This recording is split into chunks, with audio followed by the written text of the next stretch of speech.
जिसमें वो सुबह 11:30 बजे ओम बिरला बेड़ेश्वर धाम आएंगे। लोकसभा अध्यक्ष स्वर्ण शिखर प्रतिष्ठा महोत्सव में भी शिरकत करेंगे। 6 दिवसीय महोत्सव का आज अंतिम दिन है।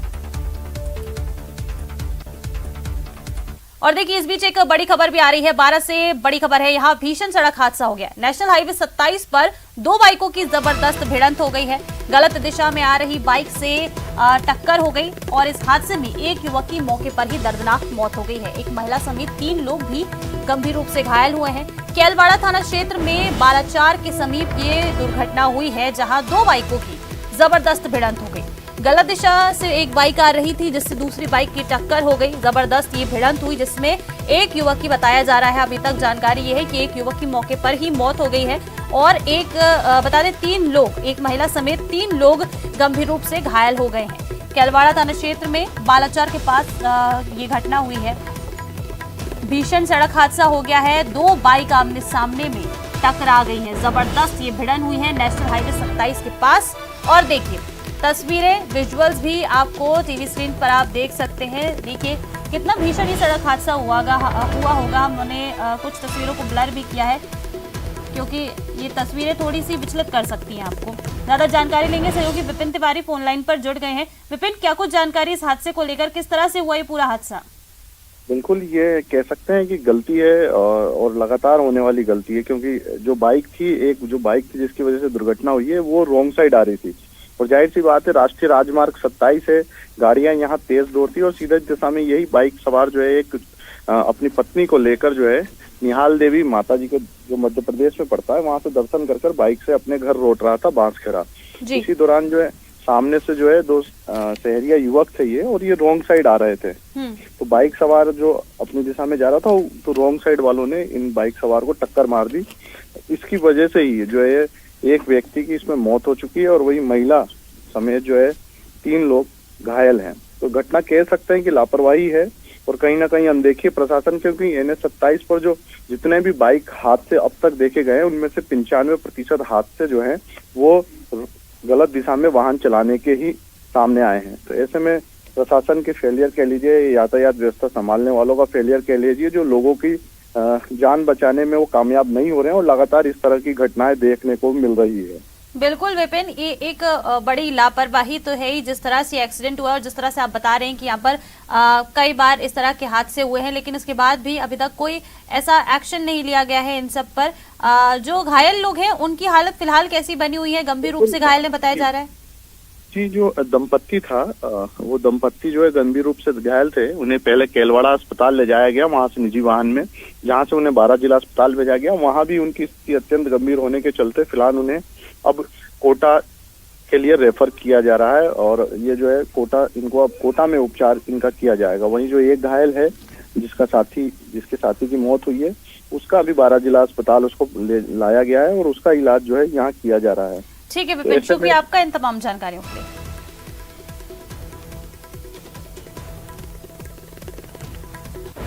और देखिए, एक और भीषण सड़क हादसा हुआ है। बीकानेर से खबर है, जहां भीषण सड़क हादसा हुआ। अज्ञात वाहन की टक्कर से बाइक सवार की मौत हो गई है। अर्जुनसर पल्लू मेगा हाईवे पर रानीसर के पास ये पूरा हादसा हुआ, जहां बाइक सवार की मौत हो गई। सूचना के बाद पुलिस भी मौके पर पहुंची है और जिसकी मौत हुई है उसके शव को अस्पताल की मोर्चरी में रखवा दिया गया है। बता दें कि मोबाइल से हुई है मृतक युवक की पहचान। धाड़ी छिपलाई का ये युवक बताया जा रहा है, जिसकी मौत हुई है। देर रात मेगा हाईवे पर यह पूरा हादसा हुआ। अज्ञात वाहन की टक्कर में एक बाइक सवार की मौत हो गई है।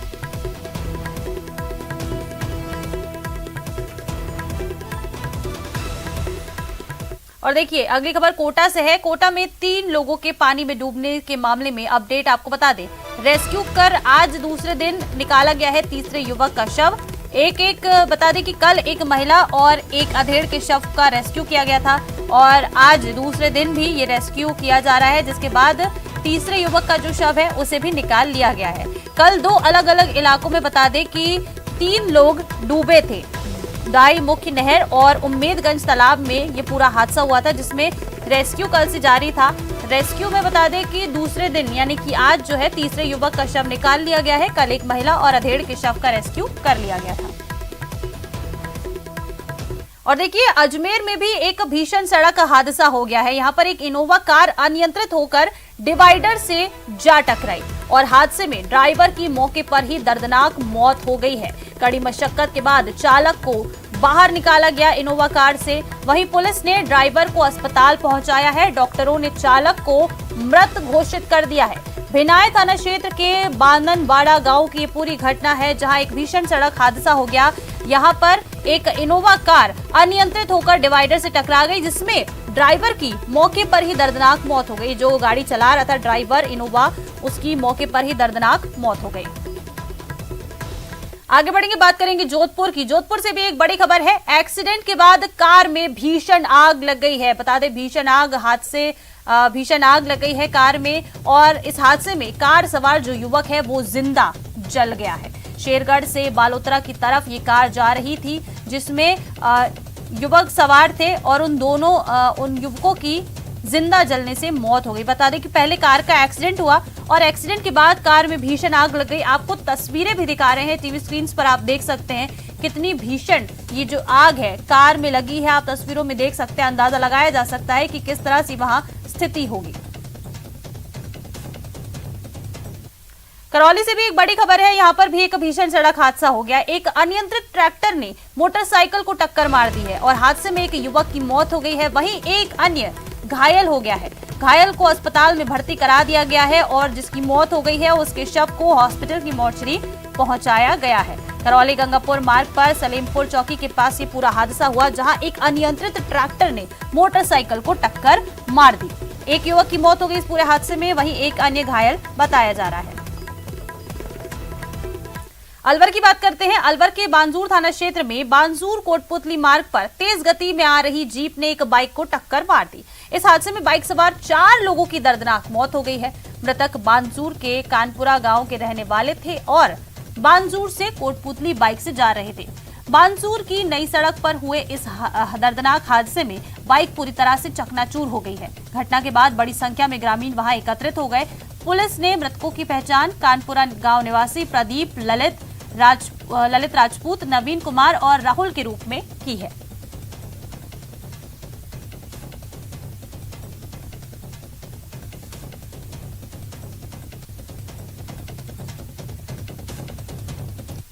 और देखिए, कोटा की बात करते हैं। कोटा में दुकान में घुसकर व्यापारी से मारपीट की गई है। बदमाशों ने व्यापारी पर लाठियों से जोरदार हमला किया।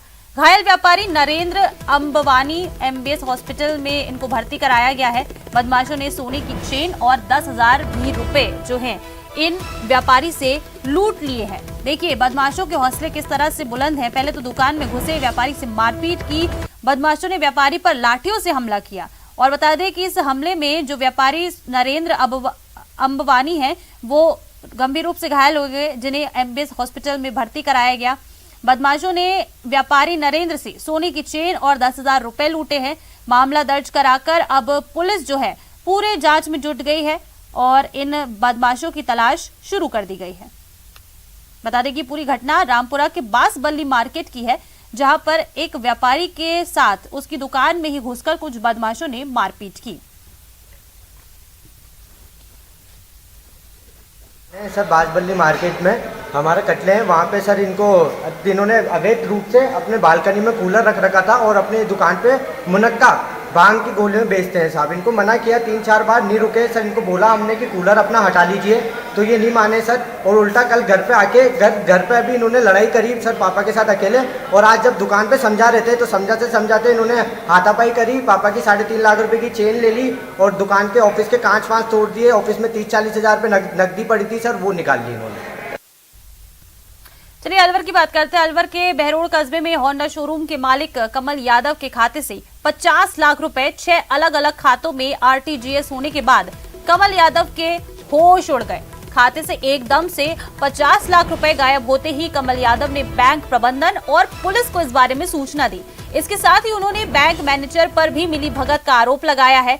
मामला बड़ा होता देख अब पुलिस प्रशासन के आला अधिकारी बैंक ऑफ बड़ौदा परिसर पहुंचे हैं, जहां सैकड़ों लोग जमा हो गए हैं। पुलिस को देखकर पीड़ित ने जब बैंक मैनेजर से पूछा तो उसने बताया कि आपने ही तो व्हाट्सएप कॉल पर खातों में 50 लाख रुपए ट्रांसफर करने का फोन किया था। जिसके बाद कमल यादव बैंक पहुंचे और बैंक मैनेजर पर मिलीभगत का आरोप लगाया है। फिलहाल अधिकारी पहुंच गए हैं और इस पूरे मामले की जांच की जा रही है।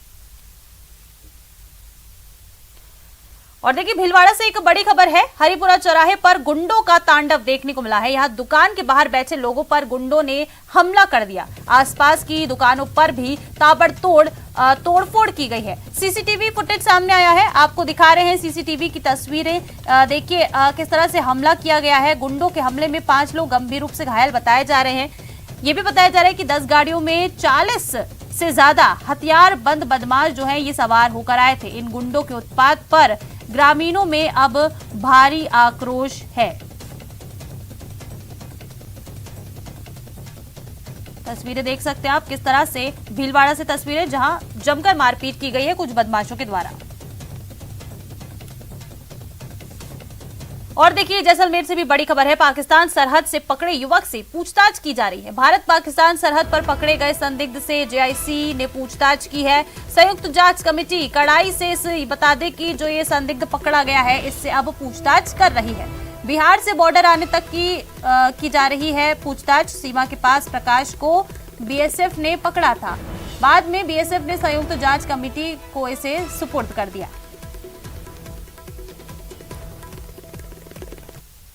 चलिए अब बात करते हैं जयपुर हेरिटेज नगर निगम में जारी पार्षदों के धरने की। ये जो धरना था ये फिलहाल अब खत्म हो गया है। समितियों का गठन नहीं होने से ये पार्षद जो है नाराज थे और पिछले कुछ दिनों से हड़ताल पर बैठे हुए थे। और अब बता दें कि भूख हड़ताल पर भी बैठे हुए थे कुछ पार्षद। इसके बाद मंत्री प्रताप सिंह खाचरियावास और विधायकों की मौजूदगी में बता दें कि जो अनशन है ये पार्षदों ने खत्म कर दिया है। जूस पिलाकर अनशन जो है वो खत्म करवा दिया गया है। जयपुर हेरिटेज नगर निगम में पार्षदों का धरना खत्म हो गया है।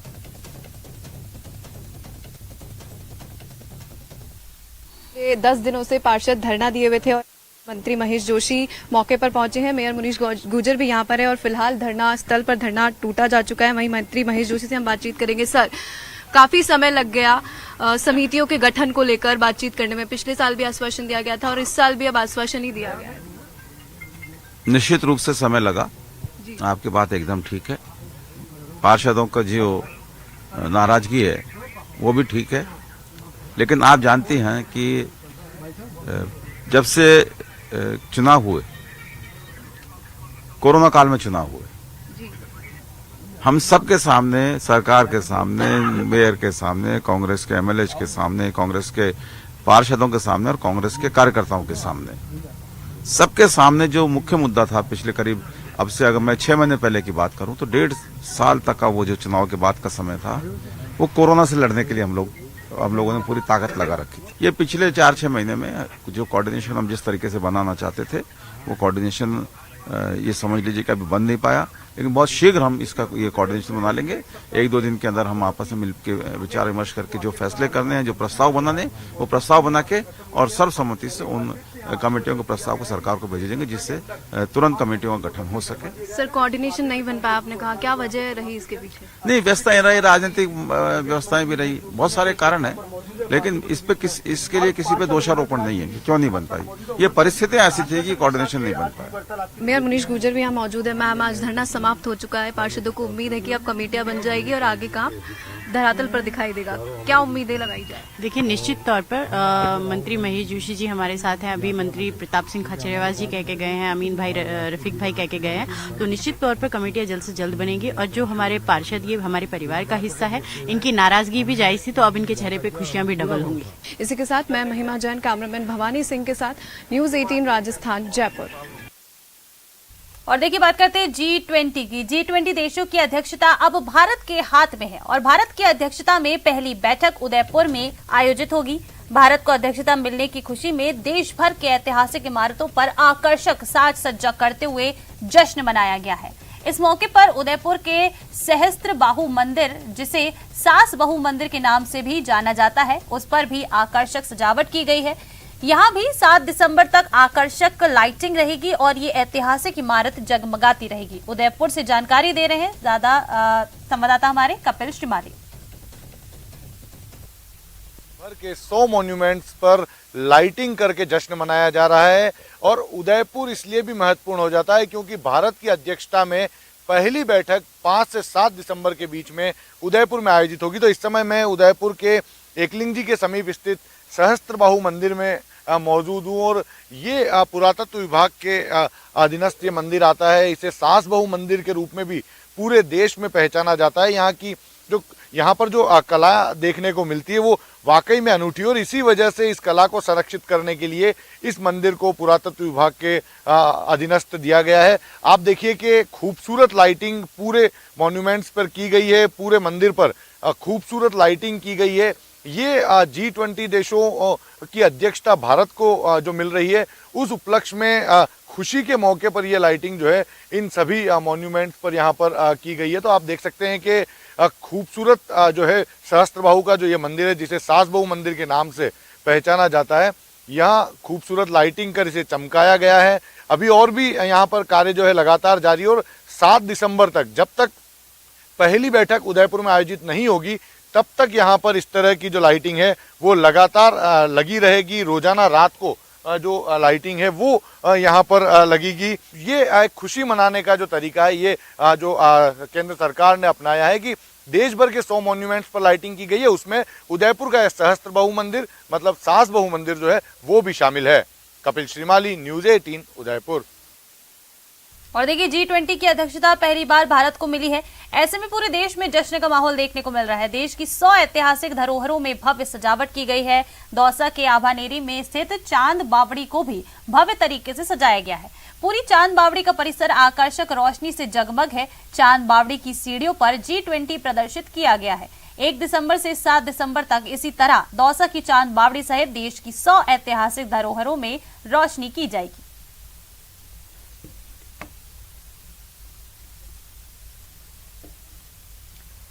और देखिए राजसमंद जिले के कुंभलगढ़ फोर्ट पर भी G20 शिखर सम्मेलन शेरपा की तैयारी शुरू हो गई है। भारत को G20 की औपचारिकता अध्यक्षता मिलने के अवसर पर विश्व हेरिटेज में शुमार राजसमंद जिले के कुंभलगढ़ दुर्ग पर आकर्षक लाइटिंग की गई। लाइटिंग के जरिए G20 के प्रतीक चिन्ह को प्रदर्शित किया गया।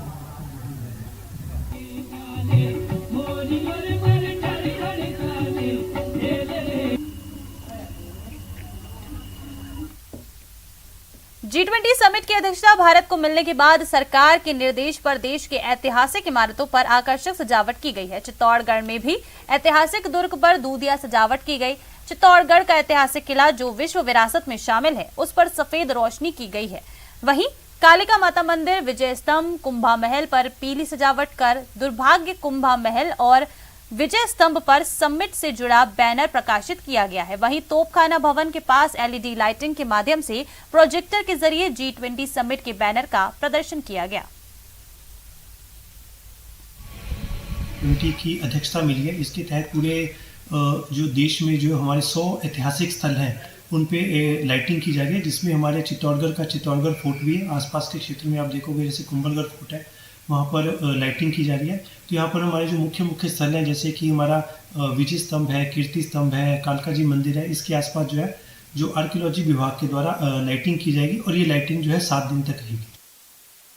और देखिए भारत G20 की अध्यक्षता औपचारिक रूप से भारत ने ग्रहण की है। इस मौके पर जैसलमेर के सोनार दुर्ग सहित प्रदेश की 8 ऐतिहासिक इमारतों को रोशनी से सजाया गया है। G20 की प्रतीक चिन्ह को राष्ट्रीय ध्वज के रंगों यानी केसरिया, सफेद, हरे और नीले रंग से रोशन किया गया।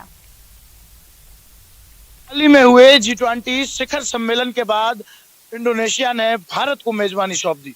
मैं आपको तस्वीरें दिखाना चाहता हूं इस वक्त सोनार दुर्ग की, क्योंकि देश भर में आज विभिन्न कार्यक्रम आयोजित किए जा रहे हैं। 1 से 7 दिसंबर तक होने वाले कार्यक्रमों में जैसलमेर के अंदर सोनार दुर्ग को सजाने का कार्यक्रम था, लाइटिंग का कार्यक्रम था। G20 का जो प्रतीक चिन्ह है उसे प्रदर्शित किया गया है। ये तस्वीरें बयां करती है कि किस तरह से देश जो है वो आज उत्साह बना रहा है और 100 इमारतों में जैसलमेर के सोनार दुर्ग को भी सम्मिलित किया गया है।